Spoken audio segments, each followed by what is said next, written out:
the topic that we were talking about today, kind of accidentally, for all intents and purposes, Charlie, I sent you the text, which you ignored. And, tell you what. And it's about basically, what was the title? Happiness Hack in America, I think it is. Something similar to that, yes. Yeah, from the Washington Post. Yes. And I don't have access to it here on this computer. Well, I can chase it down. I will chase it down in time for further conversation on it. Mm-hmm. But what was interesting was how happiness apparently is eluding people. And I guess and we'll talk about that later on in the program as well. But I think predominantly because of the constant drive for outrage. I mean, you all agree? Yes. Yeah, definitely. Wow. Wait, okay. Like we got a few minutes before we take a break. Gillum, you were first. I'm going to go to you, Izzy. Why do you say Gillum? Why do you say? What's your thought on that with related to outrage?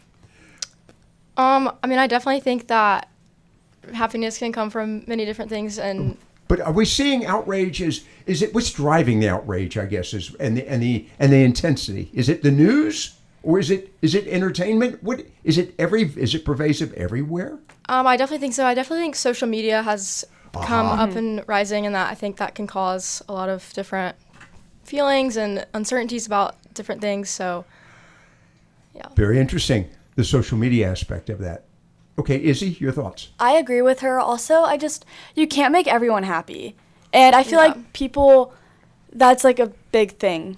In other words, people want to be made happy? Yes, and if they can't get their way, then... They're unhappy. Yeah, everyone can't always get their way. Yeah. I feel like that could... Charlie, let me hear from you. I mean, I definitely agree with both of them. It's a whole matter like social media, and social media will present you with like things that are going to upset you. Yeah. Like, remember a conversation we had a while ago with Walter? Yeah. And he brought up like, algorithms and such. If you like watch something that has upset you and you like look at it for a while, then other times it'll show you something else that will also be in that same category. Motivate you to do something or to respond. Yeah.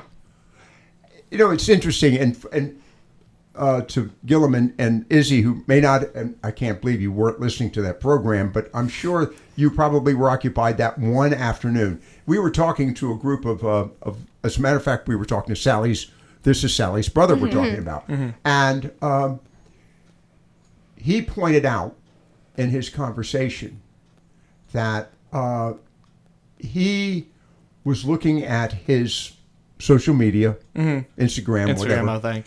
And was looking at that relationship to his friends. And his friends were talking about what they had seen on their social media posting. Mm-hmm. And Walter said, I didn't get that.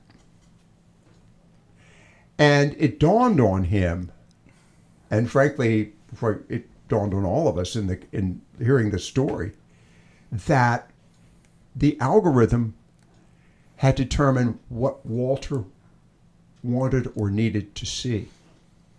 Mm-hmm. Mm-hmm. That's what it does. Yeah. I mean, a computer is deciding based on trends, habit, most recently visited sites, or what it overheard on your cell phone while you were talking to your friends. I've had like where I'll be talking about something and then I'll be like, or like talking about like, hey, I wonder what this thing is to like my parents, and then I'll go to look it up. And it'll be like one of the first top things in like the recommended search bar. I'll be like, okay, that happens to me all the time. Like, how much does a shark weigh? And I'll be talking about that. Yeah, and then I'll type in how much does, and it'll say a shark weigh, like as a recommended like search answer, and it's really weird. Mm-hmm.